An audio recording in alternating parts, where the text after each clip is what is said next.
Okay, I'm really hoping that you can see this okay. So I'm just about to start sewing up my rod pockets, or channels as they're also known as. I am going to be sewing mine at 2 centimeters. So I'm going to position my lining fold on the 2 centimeters. I have a lot of people that ask me how I manage to keep my channels nice and straight. I mean, obviously when you're first using a sewing machine and you know you might not have much experience on a sewing machine, it is quite tricky to get a straight line. My advice to you would just be to practice. Cut up some old pillowcases in your out of your airing cupboard and just practice just sewing straight lines. Eventually, you know, it just becomes second nature. The other thing is you can get seam guides that allow they basically attach to your sewing machine foot and allow you to, there's a guide that sits there and it allows you to put the edge of your fold of your fabric or the edge of your fabric alongside the guide, and it won't allow you to move. Or the other thing is this sticky tape. So just grab any kind of sticky colourful tape. You can, I think it's classed as Japanese tape. You can get the Japanese paper tape and just put it alongside your machine. I'm going to lift up the camera in a minute so you can see. So can you see there? There's the 2 centimeters, and I've just put that along there as my guide. So that's, you know, that's another way in which you can make sure you get your 2 centimeters accurately enough. Okay, I'm just going to take mine off. I've set my stitch length to 3 centimeters. You need a nice sort of, not too big a stitch, but you don't want it too small that it starts puckering together. So, and I use 3 because I've just found that that's what works for me. So I'm just going to start off by doing a nice securing stitch at the beginning, and then just basically working these through. Right, I'll go to the end of this one.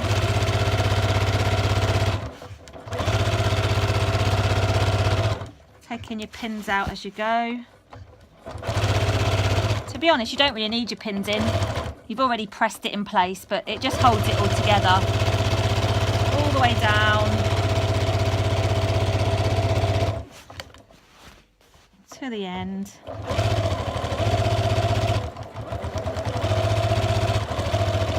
When you get to the end, make sure you reverse it at the end as well. So hopefully you can see there my neatly stitched rod pockets. And then just carry on with all the other 3 rod pockets, in this case obviously 3, until you get to the end. And if by magic of video editing, I've sewn all of my pockets ready.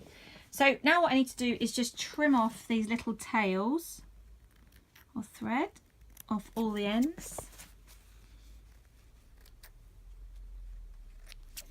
Okay, and then what you then need to do is you need to grab your iron. So just grab my iron, and then I'm just going to pull this nice and flat on the table,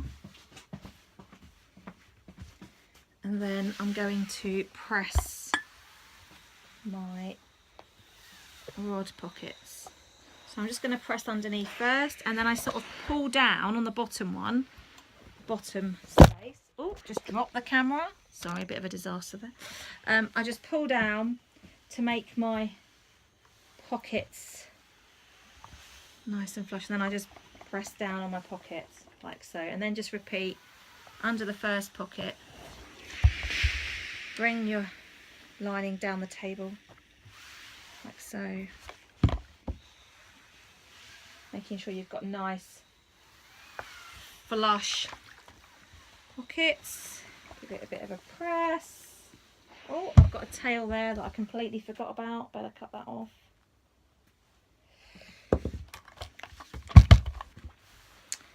Keep going all the way up to the top. I do think it's really important that you do use a good quality lining. I mean, I've tried all different ones in the past. This is a cotton lining, and it's also UV protected. You know, especially if you're using, you know, a really expensive fabric, you know, or any kinds of fabric really, you just want to protect it from the sun and the elements of the window. So you want to make sure that you've got a nice, good cotton lining. This one from Evans I've been using for absolute years and years and years. I have tried others, and yeah, that, you know, some are good, some are not. And I do have a couple of others, one other that I do use as well. But I just happen to tend to always go back to the Evans lining. I think we all just have a preference, so yeah. So that's it then. Basically, all the folds, 1, 2, 3, 4 pockets. And obviously I've got my first half space, and then you can see where the spaces and folds are in my lining. And this all I need to do with this now is it's all ready to be attached onto the main fabric of the Roman blind. I hope this has been really useful, and you've learned something from this. Any questions, just feel free to ask. I am going to be doing a post on putting in interlining into a Roman blind, so watch this space, and hopefully I'll add it to my videos soon. Anyway, take care, have a good evening, and I'll see you soon.